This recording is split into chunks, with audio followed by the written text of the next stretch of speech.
मैं और मेरा सबसे अच्छा दोस्त लुका छिपी खेल रहे थे, लेकिन मैं एक बार छिपा तो पूरे 3000 साल तक बाहर नहीं निकला। इस दौरान वो दुनिया का सबसे ताकतवर इंसान बन गया, जबकि मैंने खुद को और गहराई से छिपा लिया, क्योंकि इस दुनिया में आने के बाद मुझे लंबी उम्र तो मिली, लेकिन मैं सबसे ताकतवर नहीं बन सकता था। और मेरा वही दोस्त, जो अब दुनिया का सबसे ताकतवर इंसान बन चुका था, हमेशा जिंदा भी नहीं रह सकता था। मुझे लगा था कि मैंने सब कुछ पूरी तरह छिपा लिया है, लेकिन 6000 साल बाद अचानक उसे मेरी याद आ गई, क्योंकि उसकी पत्नी सू छिंगयान की उम्र अब खत्म होने वाली थी। मरने से पहले सू छिंगयान ने उससे कहा कि उनके पुराने साथी लगभग सब मर चुके थे, लेकिन एक इंसान बहुत पहले अचानक गायब हो गया था और वो जानना चाहती थी कि आखिर उसका क्या हुआ। जब मेरे बारे में बात चली तब उसके चेहरे पर ज्यादा बदलाव नहीं दिखा। कभी हम दोनों साथ बैठकर शराब पीते थे और दुनिया जीतने की बातें करते थे। उसे यकीन नहीं था कि मैं अब तक जिंदा हूँ या नहीं, लेकिन उस दौर में मुझे भी सम्राट बनने के सबसे बड़े दावेदारों में गिना जाता था। फिर मैं अचानक गायब हो गया। सू छिंगयान ने कहा कि वो दोनों इतने अच्छे दोस्त थे, फिर भी उसने कभी ये जानने की कोशिश नहीं की कि मैं जिंदा हूँ या मर चुका हूँ। उसने जवाब दिया कि मैं खुद अपनी मर्जी से गायब हुआ था। उसके हिसाब से मैं काफी लंबे समय तक जिंदा रहा और शायद अब भी कहीं छिपा बैठा हूँ। ये उसकी सहज भावना थी। उसे लगता था कि गायब होने के बाद भी मैं मरा नहीं था। तभी किसी ने पूछा कि अगर मैं जिंदा था तो फिर कभी सामने क्यों नहीं आया। उसने ठंडे अंदाज में जवाब दिया कि जो इंसान खुद को छिपा कर रखता है वो जरूर किसी चीज से डर रहा होता है। सू छिंगयान जल्दी ही उसकी बात समझ गई। उस दौर में मैं सम्राट बनने से बस एक कदम दूर था। ऐसी हालत में अगर मुझे किसी चीज से डर लगता तो या तो वो कोई खतरनाक जीव होता या फिर सम्राट बन चुका वही आदमी। सू छिंगयान ने पूछा कि अगर मैं उससे डरता था तो आखिर उसकी वजह क्या थी। उसने हंसते हुए कहा कि शायद मेरे पास कोई ऐसा राज था जिसे मैं उससे छिपाना चाहता था। उसे खुद पर पूरा भरोसा था। ये कहते ही उसके शरीर से दिव्य प्रकाश फूट पड़ा। सम्राट की भयानक आभा पूरे तारों भरे आसमान में फैल गई। दुनिया कांप उठी। अब वो इस युग की सबसे ऊंची शक्ति बन चुका था। सू छिंगयान ने पूछा कि क्या उसने कभी सच में मुझे ढूंढने की कोशिश नहीं की। उसने साफ कह दिया कि उसने कभी कोशिश नहीं की। उसके मुताबिक चाहे मैं किसी भी वजह से उससे बच रहा था, उसे उसकी कोई परवाह नहीं थी, क्योंकि वो इस युग का सम्राट था। सू छिंगयान ने हल्के व्यंग्य में कहा कि फिर तो मैं बेवजह उससे डरकर कहीं छिपा बैठा हूँ। उसी समय तारों भरे आसमान के बेहद दूर हिस्से में मैंने भी उसकी सम्राट वाली आभा महसूस की। मैं मन ही मन बड़बड़ाया कि फिर से ये क्या तमाशा शुरू कर दिया। सम्राट बन गया तो क्या पूरी दुनिया को परेशान करेगा। समय तेजी से बीतता गया। 1000 साल और गुजर गए। अब मेरी उम्र लगभग 10,000 साल हो चुकी थी, लेकिन मेरे शरीर की जीवन शक्ति अब भी उफान पर थी। मेरी उम्र की सीमा जैसे खत्म ही नहीं होती थी। यहाँ तक कि सम्राट भी ज्यादा से ज्यादा 20,000 साल तक ही जीते थे, लेकिन मुझे इस लंबी उम्र से खुशी नहीं मिलती थी, क्योंकि इसी वजह से मैं असली सम्राट के स्तर तक नहीं पहुंच सकता था। फिर भी मैंने ताकत की तलाश छोड़ने से इनकार कर दिया। अगर लंबी उम्र पाकर भी सबसे ताकतवर न बन पाऊं तो ऐसी जिंदगी अधूरी लगती थी। इसलिए मैंने हजारों साल लगाकर अपनी मुख्य डाव को पूरी तरह निखारा। वो थी थंडर डाव। अगर सिर्फ डाव की बात की जाए तो मैं किसी भी तरह उससे कमजोर नहीं था। बस फर्क इतना था कि मेरे पास सम्राट वाला ओरिजिन सोर्स नहीं था, लेकिन पिछले कुछ सालों की कोशिशों के बाद मुझे आखिर एक रास्ता मिल गया। अगर कई अलग अलग डाव को साथ में समझ लिया जाए तो सम्राट जैसी ताकत के करीब पहुंचा जा सकता था। दूसरों के लिए ये रास्ता लगभग नामुमकिन था, लेकिन मेरे जैसे लंबे जीवन वाले इंसान के लिए यही सबसे सही रास्ता था। उस समय मेरे शरीर के चारों तरफ बिजली चमक रही थी। मैं लाइफ सोर्स डाव को समझने ही वाला था, लेकिन मुझे क्या पता था कि उसी समय एक बहुत बड़ा षड्यंत्र शुरू हो चुका था। उस वक्त वो कई विशाल कब्रों के सामने खड़ा था। वो सब उसके पुराने साथियों और करीबियों की कब्रें थीं। हाल ही में वहाँ एक नई कब्र भी बनी थी। वो उसकी पत्नी सू छिंगयान की थी। उसके चेहरे पर दबा हुआ गुस्सा साफ दिख रहा था। उसकी उम्र अब बस कुछ 100 साल ही बची थी, लेकिन मुझे नहीं पता था कि उसके पास पहले से इमॉर्टल मेडिसिन मौजूद थी। वो चाहे तो एक और जीवन पा सकता था, लेकिन उसने जानबूझकर उसका इस्तेमाल नहीं किया। उसने आसमान की तरफ देखते हुए सोचा कि क्या कोई मूर्ख उसके जाल में फंसेगा। वो अपने जीवन के सबसे कमजोर समय का नाटक कर रहा था, ताकि उन दुश्मनों को बाहर निकाल सके जो हमेशा छिपकर उस पर नजर रखते थे। इस दुनिया में बाहरी राक्षस भी थे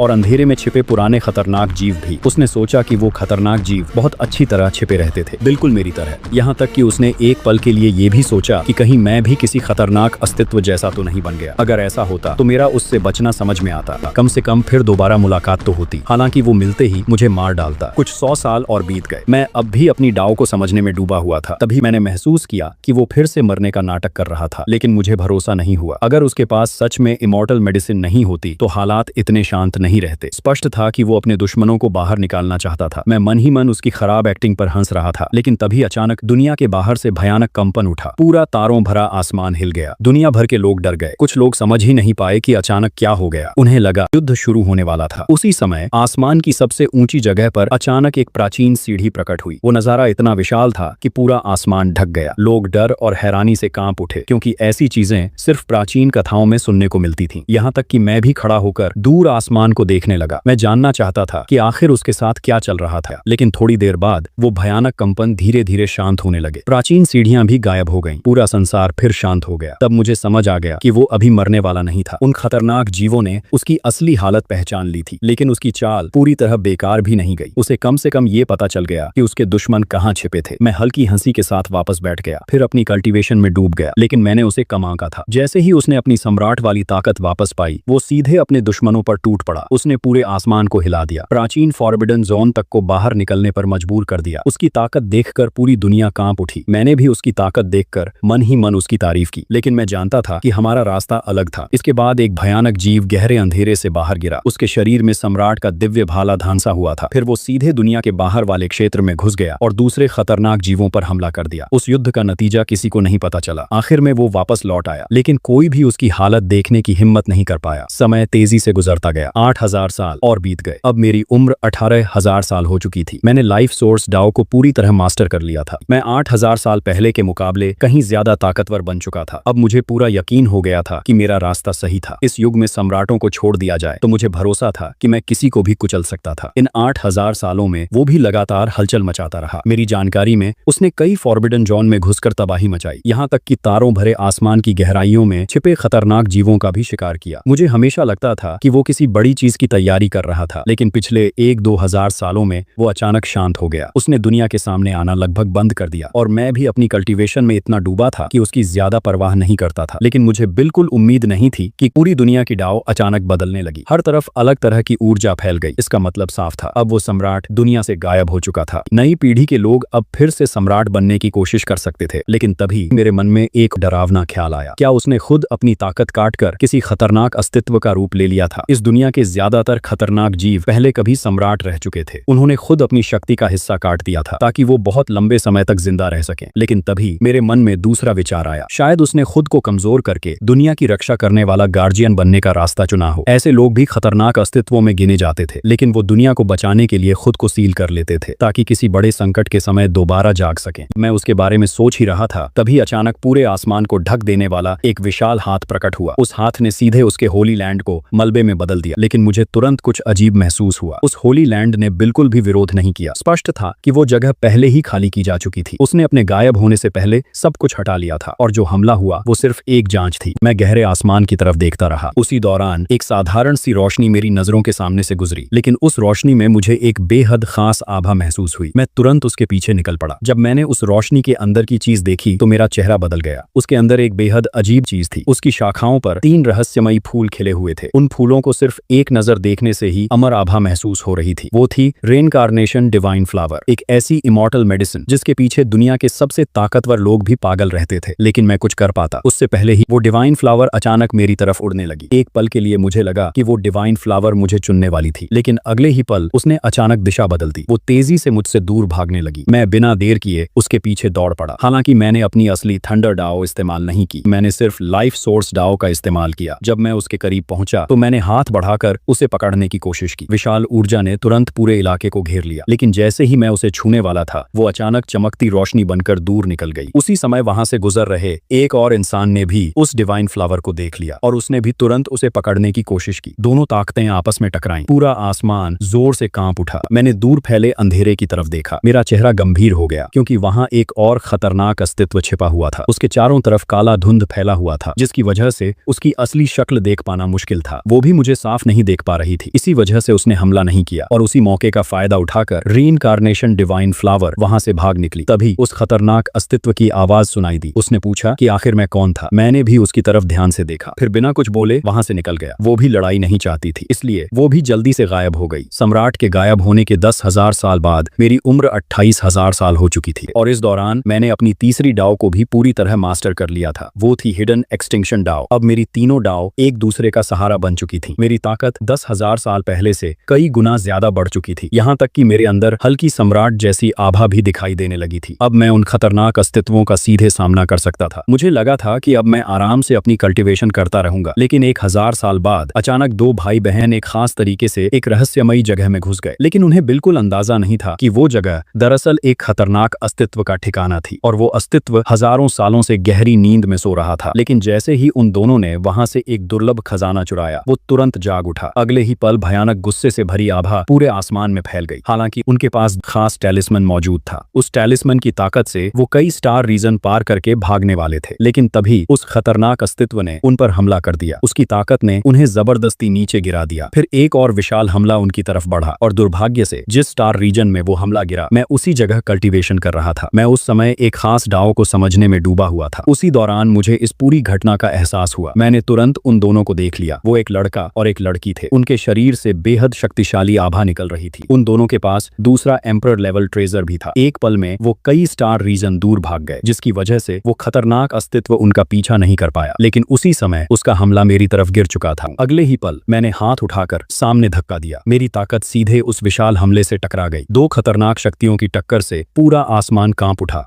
इस टक्कर में मुझे ज्यादा नुकसान नहीं हुआ और उस खतरनाक अस्तित्व का हमला भी मैंने रोक दिया। दूर बैठे उस अस्तित्व को भी झटका लगा। उसे उम्मीद नहीं थी कि उसका हमला रोकने वाला कोई दूसरा खतरनाक अस्तित्व निकल आएगा। सबसे हैरानी की बात यह थी कि वो मुझे पहचान भी नहीं पाया। हालांकि उसने अपना गुस्सा दबा लिया, क्योंकि उसका असली लक्ष्य वो दोनों चोर थे, लेकिन उनकी असली जगह पता करना आसान नहीं था। आखिर में उसे ये नुकसान सहना पड़ा। सब कुछ शांत होने के बाद मैंने उन दोनों के भागने वाली दिशा में देखा। हालांकि मैंने उन्हें बस एक नजर देखा था, लेकिन फिर भी समझ गया कि वो दोनों इस युग के सबसे बड़े प्रतिभाशाली लोगों में से थे। लेकिन उस समय मुझे बिल्कुल अंदाजा नहीं था। मेरी और उन भाई बहन की कहानी अभी बस शुरू हुई थी। कुछ समय बाद उन दोनों में बातचीत चल रही थी। लड़की का नाम चू याओगुआंग था। वो काफी शांत और समझदार थी। उसने कहा कि इतनी सारी डिवाइन ट्रेजर मिलना आसान नहीं होता। उनके मुताबिक हर इंसान इतनी बड़ी किस्मत संभाल नहीं सकता था, लेकिन असल में उनके पास पहले से 7 एम्परर टैलिस्मन मौजूद थे। अगर वो चीजें उनके पास नहीं होती तो शायद वो बहुत पहले मर चुके होते। इसके बावजूद चू याओगुआंग रुकना नहीं चाहती थी। उसने फैसला किया कि पहले वो अपने घाव ठीक करेंगे, फिर उन डिवाइन ट्रेजर से मिली ताकत को पूरी तरह समझेंगे। करीब 100 साल बाद मैं तेजी से तारों भरे आसमान को पार करता हुआ अपने एक ठिकाने पर वापस लौटा। मैंने हजारों सालों में ऐसे 3 गुप्त ठिकाने बनाए थे जहां मैंने अपनी अनगिनत दुर्लभ चीजें छिपा कर रखी थी, लेकिन उनमें से एक जगह मेरे लिए सबसे खास थी, क्योंकि वहां एक अनमोल डिवाइन बैम्बू उग रहा था। उसका नाम 7 कलर्ड बैम्बू था। वो लगातार बढ़ता रहता था और उसकी ऊर्जा भी कभी खत्म नहीं होती थी। मैंने सोचा था कि कुछ हजार साल बाद उसे पूरी तरह इस्तेमाल करूंगा। समय गुजरता गया। अब मेरी उम्र 30,000 साल हो चुकी थी। मेरी थंडर डाव, लाइफ सोर्स डाव और हिडन एक्सटिंक्शन डाव तीनों पूरी तरह कंप्लीट हो चुकी थी। अब मैंने चौथी डाव समझना शुरू किया। वो थी स्लॉटर डाव। अब मेरी ताकत इतनी बढ़ चुकी थी कि मैं पूरे संसार में बेखौफ घूम सकता था। कुछ दशक बाद अचानक मुझे अपने एक ठिकाने से अजीब हलचल महसूस हुई। उसी दिन वो भाई बहन एक खास ट्रेजर बॉक्स के सहारे मेरे गुप्त ठिकाने तक पहुंच गए। जैसे ही उन्होंने अंदर कदम रखा, सामने का दृश्य देखकर दोनों दंग रह गए, लेकिन उन्हें लगा कि शायद अभी तक किसी ने उन्हें नोटिस नहीं किया था। उनके ट्रेजर बॉक्स को चलाने की कीमत बहुत बड़ी थी, इसलिए वो खाली हाथ वापस नहीं जाना चाहते थे। चू याओगुआंग जोखिम लेने से डरती नहीं थी। असल में पिछले बार उस खतरनाक अस्तित्व से बच निकलने के बाद उसका डर काफी कम हो चुका था। जहां तक किसी खतरनाक अस्तित्व को नाराज करने की बात थी, उसे अब उसकी भी ज्यादा परवाह नहीं थी। उसका छोटा भाई भी उसकी बात के खिलाफ नहीं गया। इसके बाद दोनों धीरे धीरे अंदर बढ़ने लगे। उन्होंने कई सुरक्षा व्यवस्थाओं को पार किया। कुछ ही देर बाद उन्हें 7 कलर्ड बैम्बू मिल गया। उसे देखते ही दोनों के चेहरे खुशी से चमक उठे, क्योंकि वही असली खजाना था जिसकी तरफ ट्रेजर बॉक्स उन्हें लेकर आया था। लेकिन जैसे ही उन्होंने उस बैम्बू को छुआ, मुझे तुरंत एहसास हो गया। मैं कई सालों से अपनी शक्ति से उस बैम्बू को पाल रहा था, इसलिए उसके साथ मेरा गहरा संबंध बन चुका था। मैंने बिना देर किए तुरंत अपनी लाइफ सोर्स डाव सक्रिय की, फिर अविश्वसनीय गति से अपने ठिकाने की तरफ लौटने लगा। साथ ही मैंने अपनी खतरनाक आभा भी छोड़ दी। मेरी शक्ति अनगिनत स्टार रीजन पार करती हुई सीधे उस ठिकाने पर पहुंच गई, और वहां पहुंचते ही मैंने उन दोनों को पहचान लिया। उस समय मेरे ठिकाने के अंदर कई दुर्लभ खजाने पहले ही लूटे जा चुके थे, यहाँ तक कि वो दोनों 7 कलर्ड बैम्बू को जड़ से काटने की कोशिश कर रहे थे। मेरे अंदर तुरंत हत्या की भावना उठ गई। मैंने अपनी शक्ति से उन दोनों को सीधे कुचलने की कोशिश की। उन्होंने बिना देर किए तुरंत एक एम्परर टैलिस्मन सक्रिय कर दिया। अगले ही पल उन दोनों के चारों तरफ दिव्य रोशनी फैल गई, और जैसे ही मेरी ताकत उन तक पहुंचने वाली थी, वो दोनों अचानक गायब हो गए। लेकिन जाते जाते वो लगभग पूरा 7 कलर्ड बैम्बू भी साथ ले गए। पीछे सिर्फ जड़ का छोटा सा हिस्सा बचा था। अगले ही पल मैं खुद वहां पहुंच गया, लेकिन तब तक बहुत देर हो चुकी थी। मैं बहुत दूर था, इसलिए मेरी दूर से की गई ताकत उन्हें रोक नहीं पाई। मैंने अपने उजड़े हुए ठिकाने की तरफ देखा, फिर उस बैम्बू की बची हुई छोटी सी जड़ को घूरने लगा। मेरी आंखों में भयानक हत्या की भावना भर गई। मैंने तुरंत अपनी पूरी शक्ति छोड़ी। बहुत जल्द मुझे उस बैम्बू की हल्की आभा महसूस हो गई। मैं बिना किसी हिचकिचाहट के उनका पीछा करने निकल पड़ा, लेकिन वो दोनों भी बेहद चालाक थे। उन्होंने तुरंत अपनी दिशा बदल ली। धीरे धीरे उनकी आभा कमजोर पड़ने लगी। स्पष्ट था कि उन्हें पता चल चुका था कि मैं बैम्बू की लोकेशन महसूस कर सकता था, इसलिए उन्होंने उसे छिपाने का तरीका इस्तेमाल किया। आखिर में बैम्बू की आभा पूरी तरह गायब हो गई। मैं तारों भरे आसमान में खड़ा बस ठंडी नजरों से आगे देखता रह गया। मेरे स्तर की ताकत होने के बावजूद मैं उन दोनों को पकड़ नहीं पाया था, यहाँ तक कि मेरा 7 कलर्ड बैम्बू भी चोरी हो चुका था। लेकिन मैं जानता था कि वो दोनों साधारण लोग नहीं थे। 14 साल बाद मुझे फिर से 7 कलर्ड बैम्बू की आभा महसूस हुई। मैं तुरंत उनकी तरफ निकल पड़ा। बहुत मुश्किल से मैंने उन दोनों का पता लगाया, लेकिन मेरे पहुंचने से पहले ही उन्होंने फिर एक एम्परर लेवल ट्रेजर इस्तेमाल कर लिया और इस बार भी वो बच निकले। हालांकि बैम्बू के अंदर अब भी मेरी शक्ति मौजूद थी। उसी समय किसी दूर जगह पर वो दोनों बुरी तरह घायल हालत में छिपे हुए थे। लड़के ने घबराकर अपनी बहन से कहा कि उससे गलती से बैम्बू की आभा बाहर निकल गई थी, लेकिन वो एक बात समझ नहीं पा रहा था। उसके मुताबिक ये खतरनाक अस्तित्व बाकी लोगों जैसा नहीं था, क्योंकि आमतौर पर ऐसे अस्तित्व लंबे समय तक जागते नहीं रहते थे। लेकिन मैं लगातार उनका पीछा कर रहा था। चू याओगुआंग भी इस बात को अजीब मान रही थी। उसने कहा, ऐसे अस्तित्वों के असली इरादे समझना आसान नहीं होता। इसके बाद उसने फैसला किया कि उन्हें बैम्बू के अंदर बची मेरी शक्ति जल्द से जल्द खत्म करनी होगी। तभी उसके भाई को अचानक कुछ याद आया। उसने कहा कि उसका एक दोस्त पहले किसी दूसरे खतरनाक अस्तित्व से टकरा चुका था और 3 बार उसके बेहद करीब जाने के बावजूद वो अस्तित्व नहीं जागा था। फिर उसने एक पागलपन भरा सुझाव दिया। उसने कहा कि अगर वो 2 खतरनाक अस्तित्वों को आमने सामने ले आए तो शायद दोनों आपस में लड़ पड़े। उसकी बात सुनकर चू याओगुआंग की भौहें सिकुड़ गईं, क्योंकि खतरनाक अस्तित्वों के खिलाफ चाल चलना बेहद जोखिम भरा था और जिस अस्तित्व की बात उसका दोस्त कर रहा था उसके अंदर भी कोई बड़ा रहस्य छिपा हो सकता था। लेकिन आखिर में चू याओगुआंग मान गई। उसने अपने भाई से कहा कि वो तुरंत अपने दोस्त से संपर्क करे, फिर वो मुझे उस दूसरे खतरनाक अस्तित्व की तरफ ले जाएंगे और देखेंगे कि आखिर क्या होता था। कुछ दिनों बाद वो दोनों अपने दोस्त से मिले। उसका नाम सोंग जिंगमिंग था। तीनों ने मिलकर लंबी बातचीत की। तभी उन्हें पता चला कि जिस खतरनाक अस्तित्व की बात सोंग जिंगमिंग कर रहा था वो एक प्राचीन युद्ध भूमि के अवशेषों में छिपा हुआ था। पूरा इलाका लाल रंग की भयानक ऊर्जा से ढका रहता था, इतनी खतरनाक कि कोई भी आसानी से अंदर नहीं जा सकता था। काफी चर्चा के बाद चू याओगुआंग ने फैसला किया कि वो अकेले वहां जाएगी। उसने अपने भाई और सोंग जिंगमिंग को दूर छिपे रहने के लिए कहा। फैसला लेने के बाद चू याओगुआंग ने 3 साल तक पूरी तैयारी की। फिर आखिर वो दिन आ गया। वो अकेली उस प्राचीन युद्ध भूमि तक पहुंच गई, लेकिन वहां का दृश्य देखकर उसके जैसे इंसान तक के रोंगटे खड़े हो गए। पूरी जगह में घनी लाल ऊर्जा फैली हुई थी जो हजारों साल बाद भी खत्म नहीं हुई थी। जल्दी ही उसे वो लाल क्षेत्र मिल गया जिसके अंदर वो खतरनाक अस्तित्व छिपा था। उसने तुरंत 7 कलर्ड बैम्बू निकाला, फिर उसकी शक्ति का इस्तेमाल करके तेजी से अंदर बढ़ने लगी, क्योंकि उसे डर था कि मैं किसी भी पल वहां पहुंच सकता था। और सच में मुझे उसी समय 7 कलर्ड बैम्बू की आभा महसूस हो गई। लेकिन इस बार मैं थोड़ा उलझन में पड़ गया। सिर्फ 3 साल के अंदर बैम्बू की आभा दोबारा सामने आ गई थी। मुझे समझ नहीं आया कि ये गलती थी या जानबूझकर किया गया जाल, लेकिन फिर भी मैं तुरंत वहां निकल पड़ा, क्योंकि मुझे किसी चीज का डर नहीं था। मैं तेजी से उस इलाके के ऊपर पहुंच गया, लेकिन सामने का दृश्य देखकर मैं भी एक पल के लिए रुक गया।